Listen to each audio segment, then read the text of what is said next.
Hello to everybody that's here. I'm just trying to post on Instagram telling people that I'm live to do part two from yesterday. So just give me a second while you're waiting, while I'm finishing up. Please do like this video, share this video with your friends, with your audience, especially if they like having intelligent discussions and if they're interested in everything that's going on within the Black community right now. So yeah, let me finish this up really quickly, and I have to post the video on Instagram. I'm shy. It's like I'm going live, but I'm really shy. So I don't want y'all to see me recording for Instagram, but I'm here, so I got to do it anyway. But just give me a second to finish that up, and then we can get into everything.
Hey sis, y'all, my sister is watching me. Now I'm really about to be shy. Bree, no, I'm not going live on Instagram. I don't have the ability. Well, I mean, I could post my iPad, but hook my iPad up, but I don't know. Should I go live on Instagram too? I won't be able to do the green screen thing if I do that. So I don't know. Should I?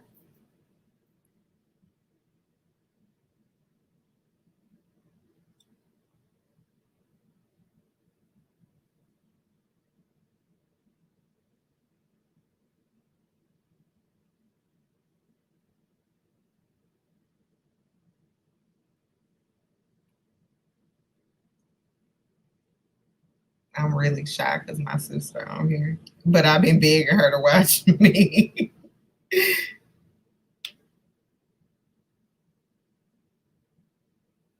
Okay, I'm almost done. Okay. Okay.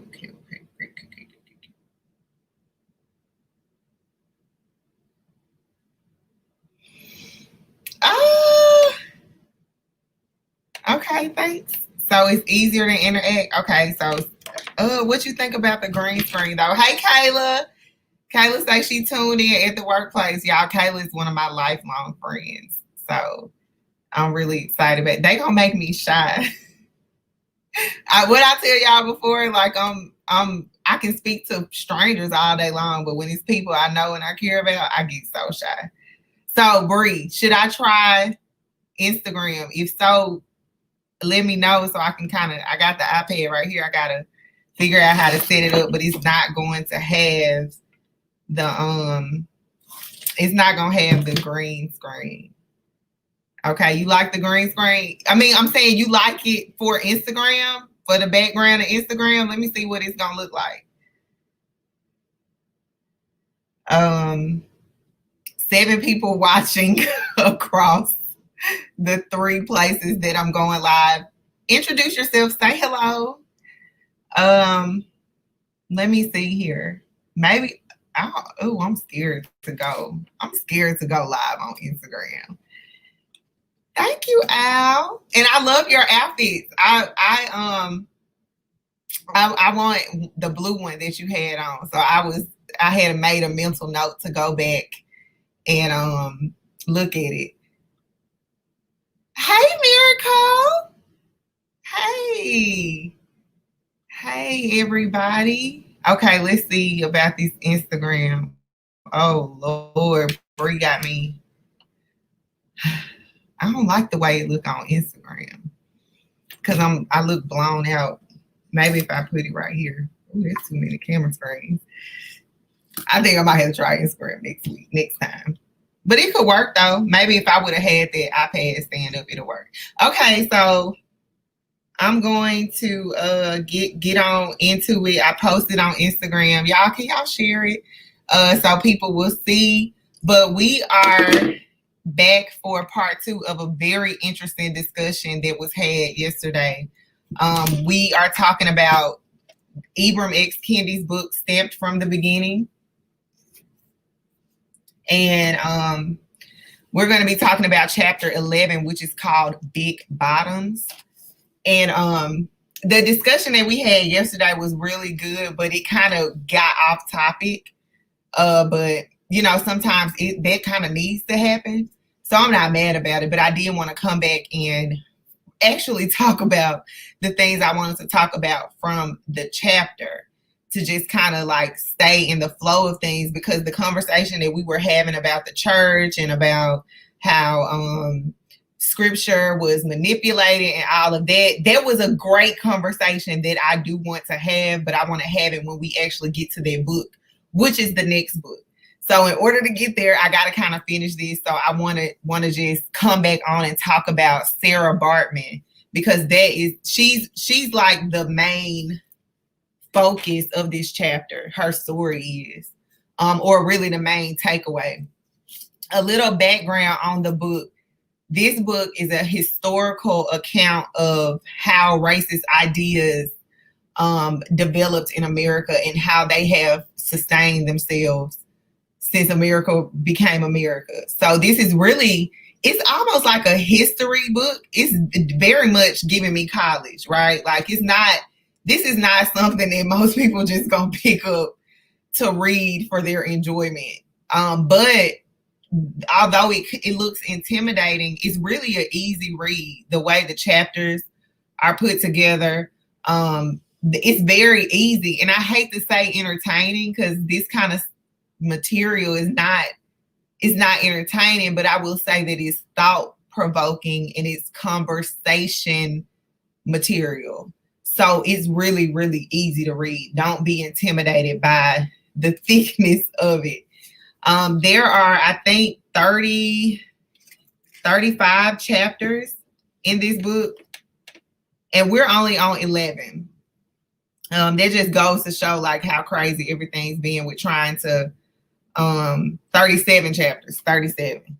It's just COVID, work, all kind of things. It's been difficult to keep us up a schedule, which is why I said I'm gonna try to do this every day.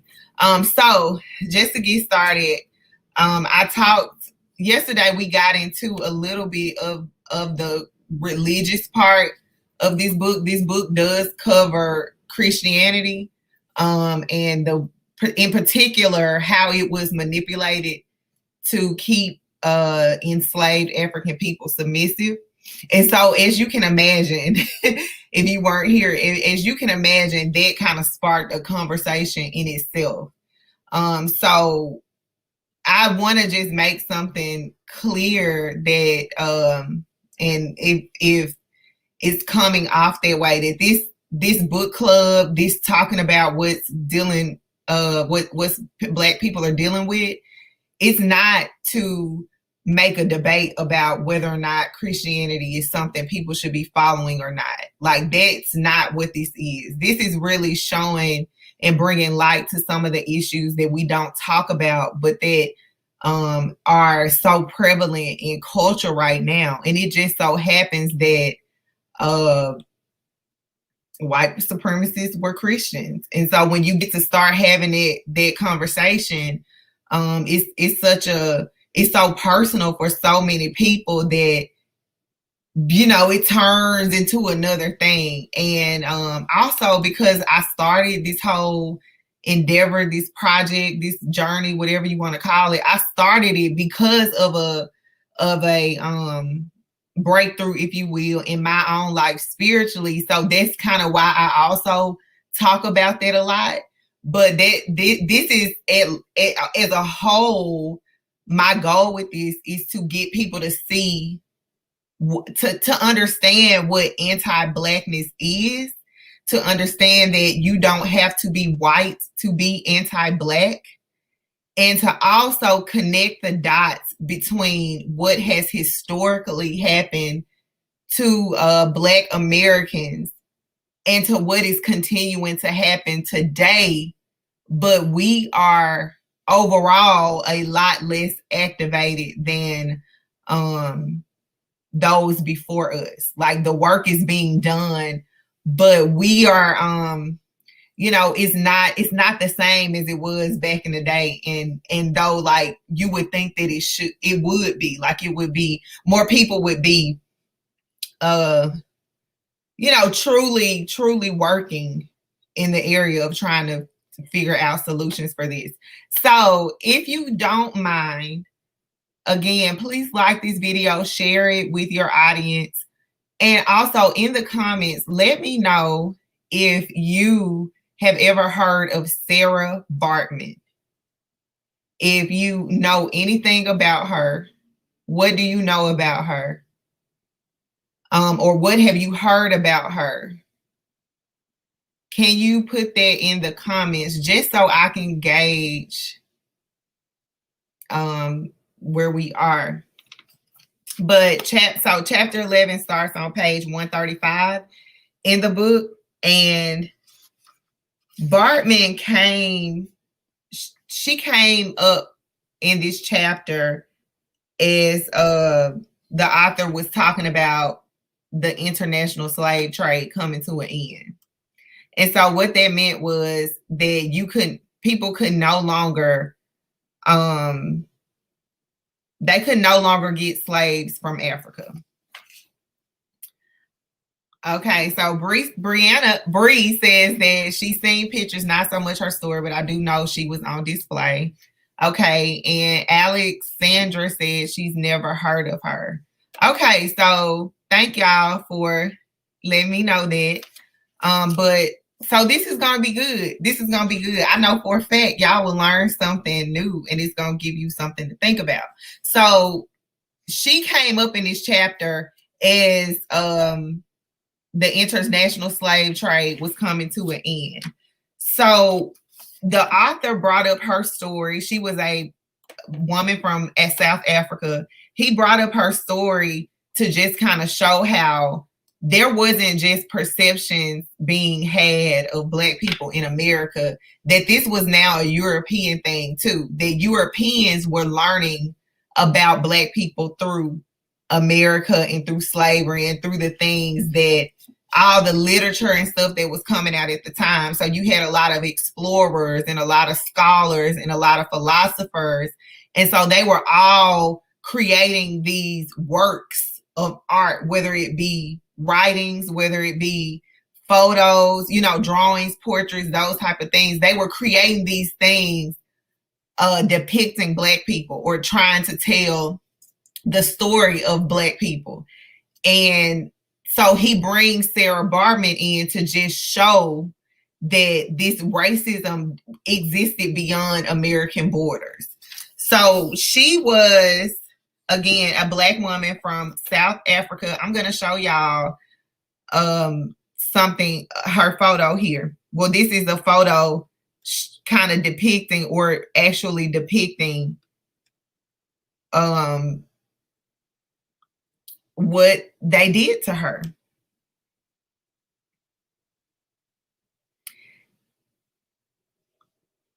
So, yeah, that's what they did to her. She had a medical condition that caused her buttocks to be large. She had a protruding butt. It was enormous. Her genitalia was also very large. Now, mind you,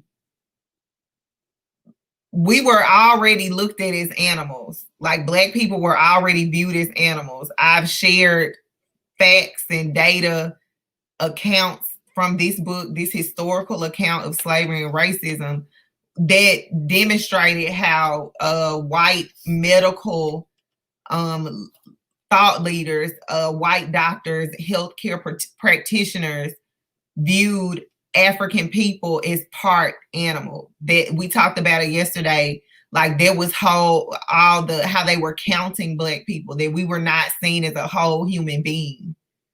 So for her to have a protruding butt, to have large genitalia, they treated her like an animal. And their idea of her people was actually that the women, and they were procreating with orangutans.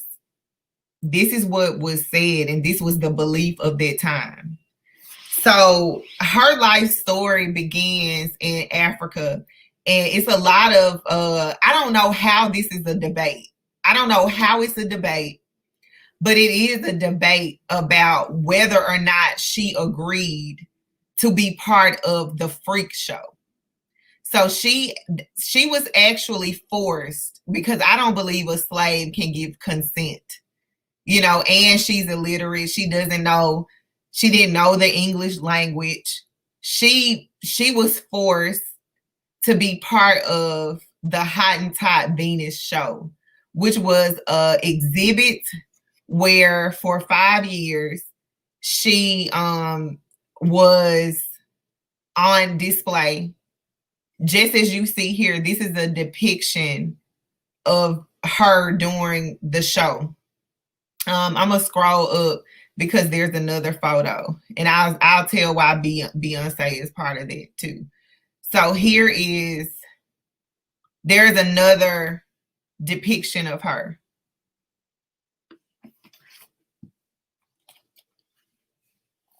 So she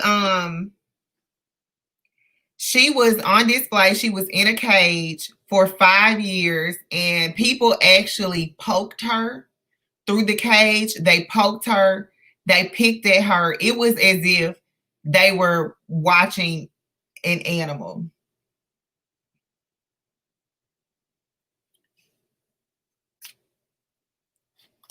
And this is like, I don't even want to go there, but I'm gonna have to go there. Basically, they remember, in addition to like hypersexualizing Black women, in the same vein as the people saying that they were animalistic, the men actually were attracted to it. They were attracted to it. They were captivated. So do y'all know the big skirts, like from the old days, like those colonial days when women would wear the big skirts and it was like wire frame underneath it? That was actually because of because Black women, the slaves, had these bodies that were different from the white women, and the men were captivated by that. And so women started wearing those dresses with the big wiring in it, because they were like, okay, this is what y'all looking at. So it actually caused a shift. And I thought that was interesting, because you see today, this is a very like popular topic today, that women try to copy from Black, like different features that Black women naturally have, and they're not, like Black women, we're not benefit's not the right word, but what my sister said is giving Kardashian. Like that's exactly what was like, it's the same thing that's going on now. That the women were always trying to get their male gaze.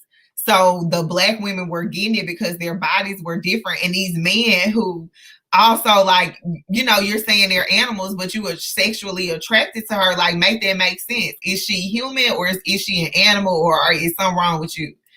So that is part of it. And if you think about it, like ladies who are watching, like how do you all feel about that connection? Like how do you feel about the connection that this generational historical connection of Black women bodies, and we're the ones that like we're on display, but it's not a positive thing. But yet, like the white women who get this surgery and who do all these things, they get elevated. Like, how does that make you feel as a Black woman? For me, it's frustrating. Frustrating. So Bree says, I think it's mocking and secret admiration. They have a hard time accepting that Black women are the prototype, period. Yeah, I think it's admiration that's like jealousy or I don't know what you want to call it, but it's weird. It's weird. And so to bring it up to like date in another way besides the Kardashians. Okay, Bridget said it's frustrating and flattering. I was gonna say it is frustrating for me because if you think about like growing up as a Black woman, as a young girl, I know when I was growing up, everybody wanted to be skinny. And I was like, I was a lot thinner than I am now, but I ain't never really been skinny. So I felt like my body wasn't good enough. I'm 33 and I have yet to really fully love and embrace my body. I was just sharing it with my husband the other day. Like, it's hard to look in the mirror and love what I see. Because of societal things that I think all women, regardless of race, go through, but in particular, like Black girls, because growing up, you're told not to like cover up your butt, cover up your breast, and do all that. And then now you're growing up, and like that's like the thing to do, and you may not feel comfortable. So it's like kind of damn if you do, damn if you don't. When it comes to that, it's a real legitimate struggle to love your body. And so what do you all think about the connection like talking about how it could be empowering? Like what do y'all think about that? Because I made a video a couple months back about WAP and like that whole video and how they had the butts on display in the video. I'm gonna pull it up real quick. I'm gonna pull it up really quick.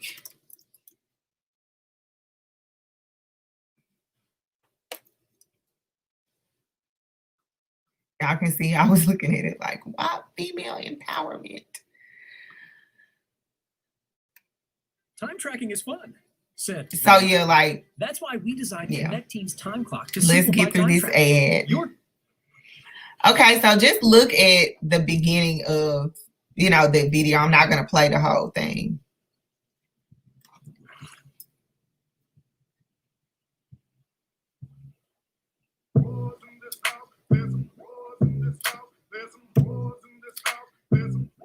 Okay, y'all see it, right?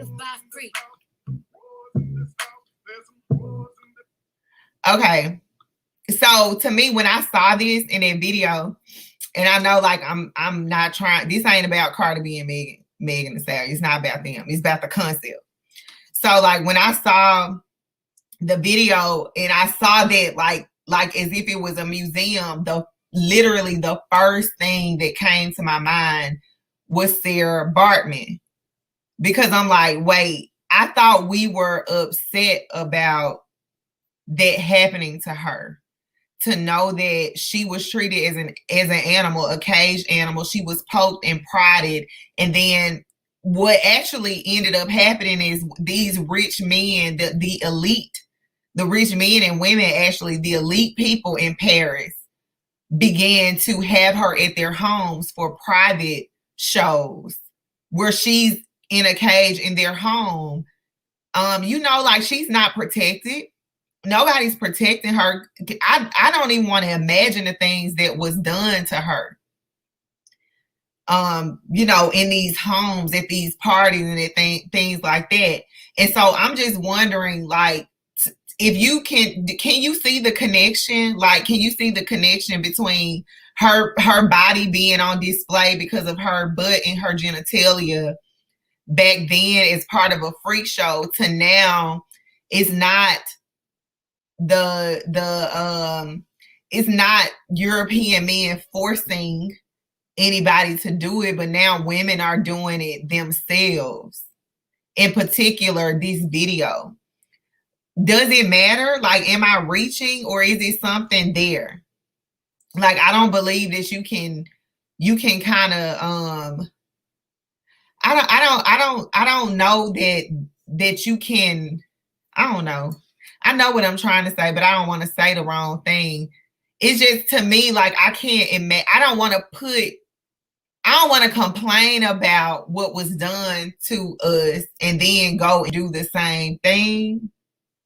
And maybe people don't know. And if you don't know, or if you never even thought about it, then maybe like that's like even a bigger thing that now it's so subconscious. It's like we're unconsciously doing it, not even realizing what's going on, that we are now like doing the very things on our own that we once like were really upset and really emotionally like shattered by. Like, how do you make it, like, how do you resolve it? Like, how do you make it work? Can you make it work? You know, can you make it work? I would love to know y'all's thoughts on that. I'm gonna get this booty off the screen. I'm gonna get the booty off the screen. But yeah, I thought that was interesting. And even going further, the Sarah Baartman being part of the freak show was also sending a message about Black women as a whole, like not just her for having that butt, because we know all Black women aren't shaped that way or don't have large butts and all that. But they were trying to say that, you know, because like they're looking at her as an animal, and so they justified it. Like the men could sleep with her, or, you know, like degrade her, rape her, because it's animalistic, because she was acting like an animal. And so it allowed them to justify the things that they were doing to her, while in the same way saying that, yes, Black women are hypersexual and it's okay for you to do what you want to do to her. But these white women, these white French women, they are worthy of love and marriage. You know, these are the ones that you have sex with. These women, you can have sex with them, but these are the ones that you love and marry. Like, it was also setting an agenda in that way too. And that's not something I made up. That's something that is actually coming from the book on page 138. And this was going on. This was in the 1800s, the early 1800s. And so sometimes they would put a collar on her neck, and they would actually like walk her around restaurants and things like that. They would actually like almost like a leash. And when she died, her body was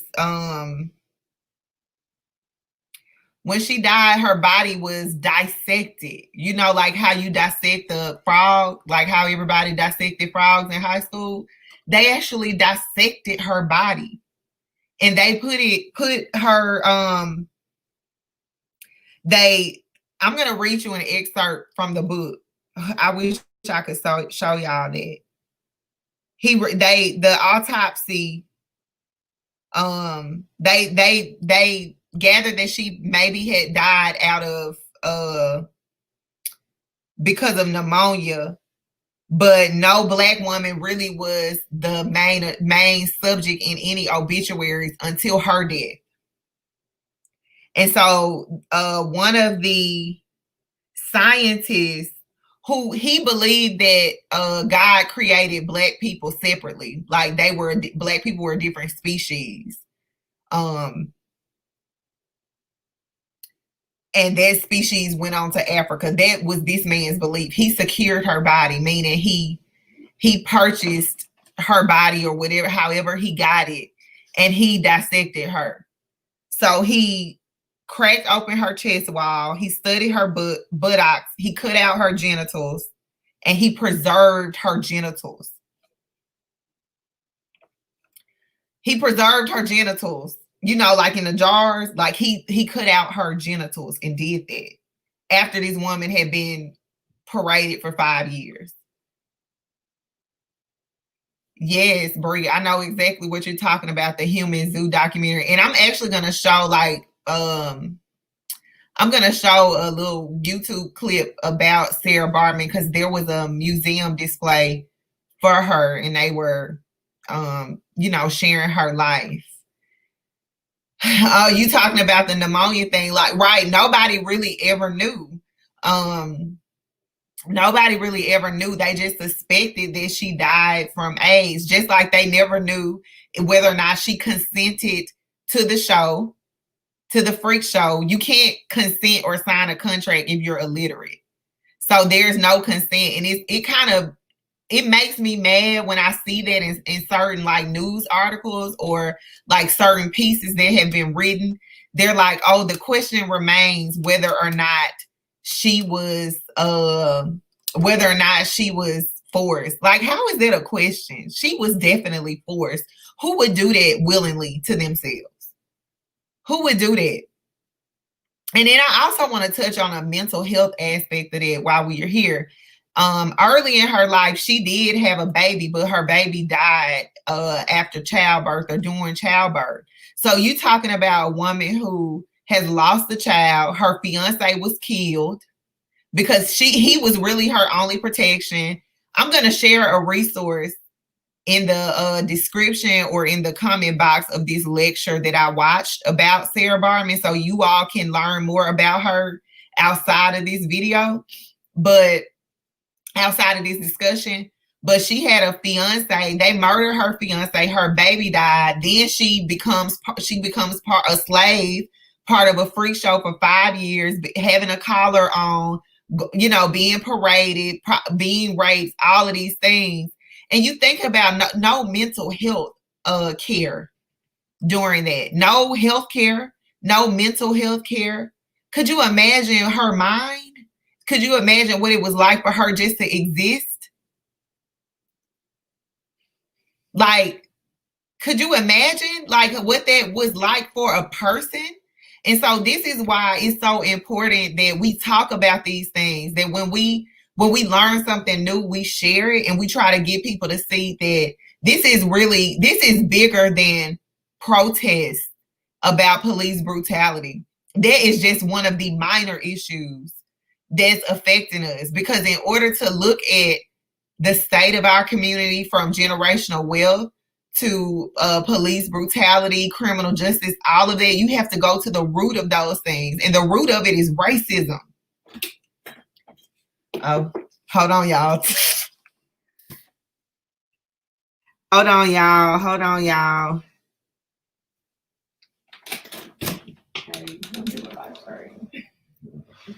The Grinch just walked in. I wish y'all could see Tony in his outfit.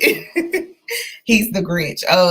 But yeah, so the root of it is racism. It's slavery. It's oppression. It's not just people picking cotton, you know. And it's like, that's why I get so irritated when people be like, why y'all still talking about slavery? That was this, and this, and we can't move beyond it because we haven't moved beyond it. So if you want the book, again, it's stamped from the beginning. There is 2 different versions of this book. There's one for teenagers, and it's blue. The cover is white and blue, I think, but this one is the subtitle is The Definitive History of Racist Ideas in America. Excuse me. So it just goes down. It's a timeline. It's a timeline of when Black people arrived in America up to modern day. I think he published this in 2018. So, you know, up until, I don't know, I think the chapter ends with the Black Panthers, the book ends with the Black Panthers, I believe. No, it might end with Obama. Yeah. He ends this particular book during the Obama era. That's when he, that's the end of it. So, yeah, it's bigger than picking cotton and things like that. So just going back to her, Kendi coins what happened to Sarah Baartman after her death, the autopsy, the dissection. He refers to that as scientific rape. And it's exactly what it was. So after they cut out all of her organs, her genitals, all of that, preserved them, they boiled off her flesh. So she was not treated human in any shape or form in any part of her life. And she was. And I think another thing about like the disconnection that we have with history, like stuff happened.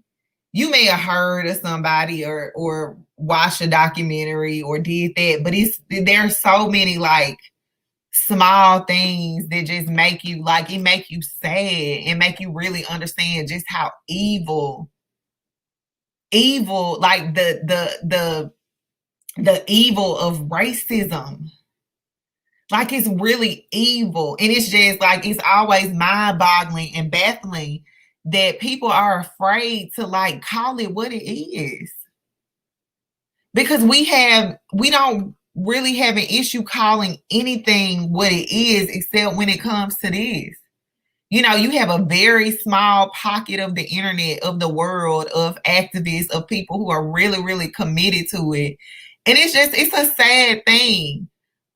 Because we don't even know this stuff because we were never supposed to know it, because if we knew it, then we would do something about it. And so it's just sad to see that has worked. That has worked. And that we're, that we can't really see the human in these people and the things that they went through. Also in this chapter, Kendi talks about how, we talked about how Christianity was used to keep slaves submissive, but also that's where the violence was used as well. That he tells a story about how 500 biracial and African people they did a freedom march in 1811. And they were inspired by the Haitian Revolution. And so it was, they ended up getting defeated. And what the slave owners did was they decapitated the men and strung up their heads so that the slaves would see, like, this is what will happen to you if you try to leave. And so when people come to me or they try to talk about, oh, my ancestors owned slaves, it wasn't me. But it's like, it's not, it's the idea. It's the mindset, the mind frame, the things that you have been taught, the ways in which you have learned to view black people and treat black people, those ways that are here, that this is, you go from here to healthcare disparities, disproportionate black deaths from COVID, to contaminated water in Flint, black wealth being nothing compared to white people. Like, there was a root to it's a root to all of that. It's evil. And we have to call, like, we can't be afraid to call stuff what it is, because it's not like, you got to be on, you got to be on it. Like, I'm trying not to cuss, but you got to be on it when it comes to this kind of thing, because you can't never let somebody forget. And why I'm saying that, I'm trying not to be on here longer than an hour, but like while I'm saying that, let's just talk about it. I got some people here. Let's just talk about it. Like, how do you feel about continuing the conversation about the Black community? Because, this is stuff we've been crying out forever. Like, I'm HBCU educated. I had a whole class on how Jackson State was founded and just the different things that happened on campus. Like, this ain't nothing new. So, like why,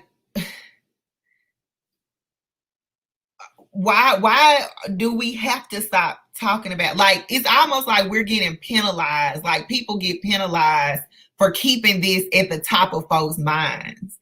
Like, everybody wants to move on, forget, let's move forward. But I just don't think you can move forward till we get an understanding, like, across the board with everyone, because there are a lot of people, like some of you all are saying that you didn't know about her, you didn't know her story.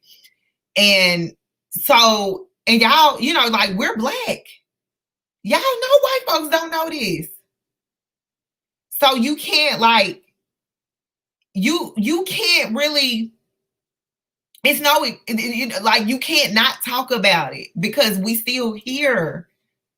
Like, we still here. Like, if we are ever gonna, if we gonna ever, like, get where we need to go, or where we want to go, or where we say we want to go, or the lives that we want for our children, we can't afford not to talk about this. And I'm tired of the people who, those voices out there, Black, white, and other. I'm tired of people, like, being in their feelings about folks talking about things that really happened. Like, why are you so mad about it? Why are you not mad at the fact that it happened? Why are you mad that it's being talked about? That just really, it bothers me. And it's been bothering me more and more and more as I see it. Like, we can talk about everything else. We can talk about everything else. Oh yeah, y'all, Simone is my UK friend. So she lives in Europe. And this Sara Baartman, her story is based in the European area.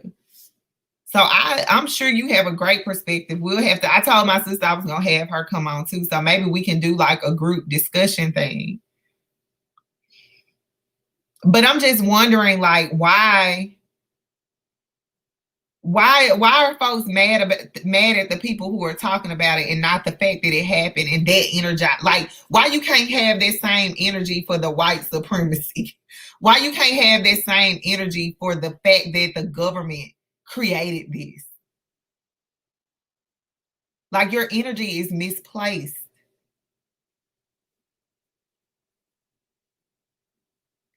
So back to Sara Baartman. I'm getting emotional, being transparent here. And I don't know where it's coming from, but I'm really emotional, and I have never, ever wanted to cry on the internet, ever. But it's very frustrating. It's very frustrating, and it's hard to believe that it's going to be different. It's really hard to believe that. And so it makes me, it actually fuels me, because I just don't want this type of world for my children and for your children, for their kids. Like, we have to fix this. And I'm part of like different conversations with like different people from all walks of life, from different races.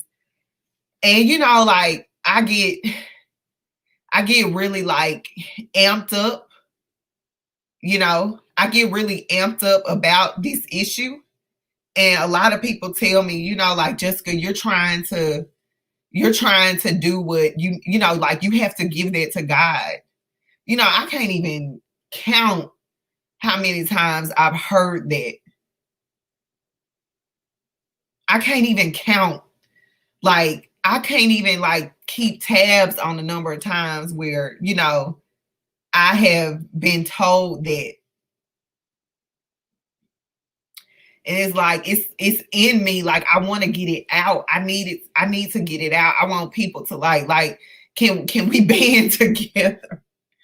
Like it's painful. Like she said, it's painful.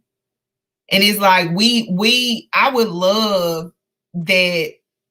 I would love it if some people who are mental health professionals, people who are counselors, I would love to see a global, definitely national campaign to address the mental health ramifications of slavery and racism.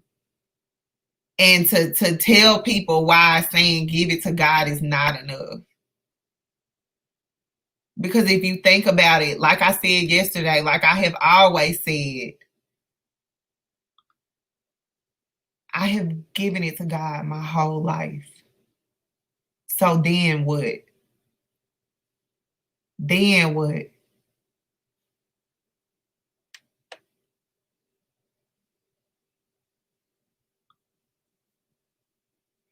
And so I'm glad you put PTSD, because there's a book called Post-Traumatic Slave Syndrome, or Post-Traumatic Slave Disorder. It's one of the two. I think it's Post-Traumatic Slave Disorder. And in that book, the author talks about how Black people, even today, even now, like me being emotional on the stream, y'all know how, like I'm a get off this stream and I'm gonna probably be even more emotional about the fact that I got emotional. Cause we supposed to be strong. I ain't supposed to let nobody see that. Now people gonna screenshot me, like all this other stuff. But it's like I'm just trying to be real. I mean, I'm not gonna sit up here in front like I can have these conversations and it's not affecting me and it's not challenging me. It is. I'm not gonna even front like this not happening. But anyway, that book, The Post-Traumatic Slave Disorder, she talks about the fact that Black people are living in trauma every single day, and it's generational trauma from slavery. Never mind slavery and racism. Never mind the fact that we dealing with all other kind of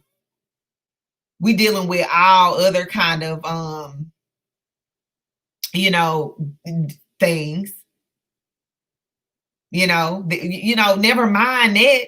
It's like stuff on top of stuff on top of stuff. And I agree with you, Bridget. And that's what you're saying is what led me to even start having these discussions. Like I gotta use what God has given me and use it for this. Like I have to do that. Like I think all Black people, a little portion of your talent and gifts should be returned to this collaborative effort that Bridget is speaking about. And like the thing about it is when they stop collaborating and you're alone there painting your section, it's a lonely place. It's a lonely place to be conscious of what's going on and still trying to hold on to yourself.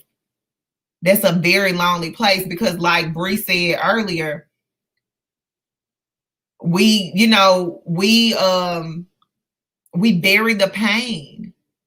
So, and then it's like, you can't really ask somebody to do something that they're not, that they can't mentally handle. I would never like if you can't handle this, I would never make you do that. All I'm saying is it's lonely. It's lonely and we need help. We need people that we can talk to.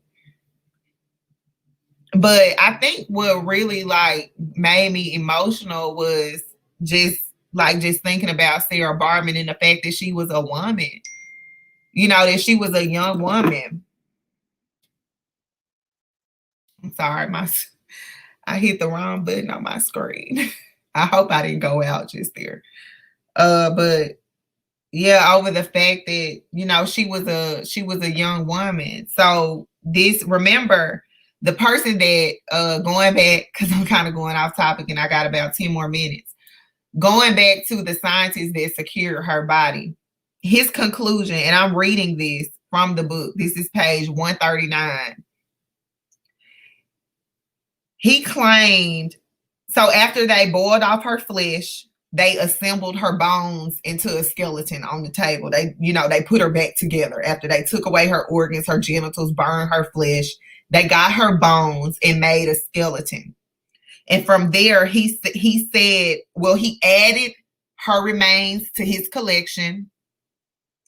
And he concluded that he had never seen a human head more resembling a monkey's than hers. Then he goes on to say, the Khoi people of South Africa were more closely related to the ape than to the human. And believe it or not, Sara Baartman, who died in around 1815, her brain, her genitals, and her skeleton were on display in Paris up until 1974. My mama was 11 years old.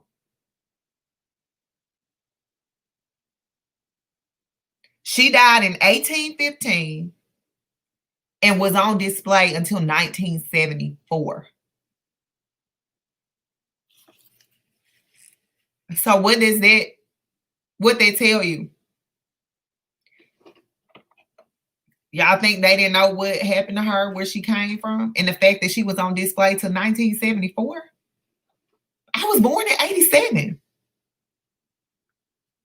This is not, this ain't went away. Like people want to paint the picture like it has. It's very prevalent.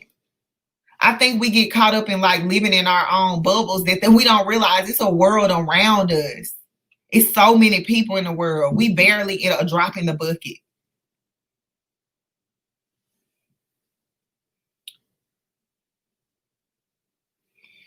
So her body actually was returned to her homeland in South Africa in 2002 because of Nelson Mandela. When he took office, he called for her remains to be returned. So not only was this woman an exhibit during her natural life, she was an exhibit after death.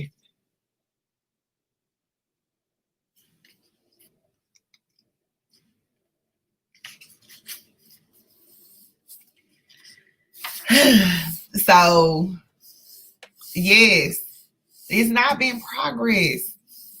This stuff that we're seeing is smoke and mirrors. We went over that yesterday. It's smoke and mirrors. It's not been progress for real. And so this chapter ends with this statement. And I think this is such an ironic statement because this is like the theme of 2020. Thomas Jefferson advised the new secretary of the incoming president to reconcile himself with enslavement. Basically, you're going to have to figure out a way to be okay with this because it ain't going nowhere. That's what he tells him. You're going to have to just get over how you feel about it.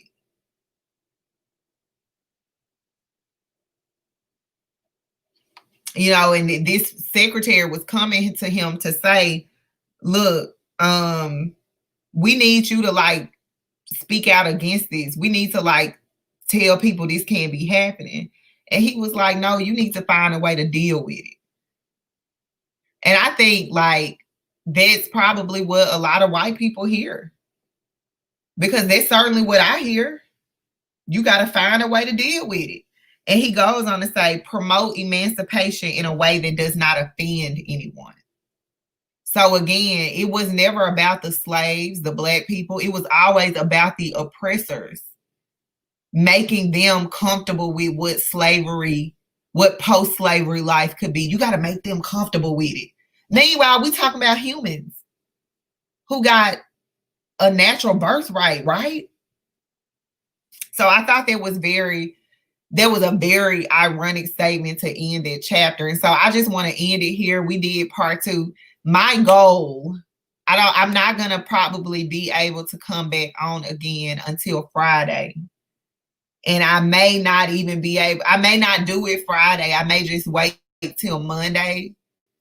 Oh, but I don't know. I think my kids gonna be out of school. I don't know, but I'm gonna try to continue doing this frequently, even if it's late at night and y'all just have to catch the replay.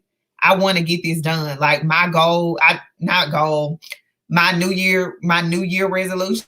I consider my birthdays to be my new year. I just turned 33 in November. So I decided that my word for the year would be it would be focus. Like that's my word.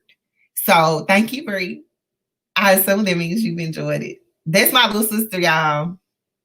For anybody that's watching that didn't hear that in the beginning. And I'm gonna get her to come on here with me because she is reading some books and she's doing her work and she has a lot of great opinions that I think people need to hear. I also told Tony, my husband, that he has to come on here too, because us three, we have these conversations all the time. And it's just something that I wish other people could be part of. Like we always have them with each other. And so we just want to, or I want to get us together and we can have them on a larger scale and hopefully draw more people in. But I'm going to try my best to, that's my cousin, Selena. Hey, Selena, how are you? You can watch the replay, girl. But like, I want to continue this conversation and I want to do it every day, throughout the week if I can. So even if it's late at night and y'all just have to watch the replay, just watch the replay. Like my kids go to bed about 10. I ain't gonna lie, they be up late, but I'm still up until like 1 and 2.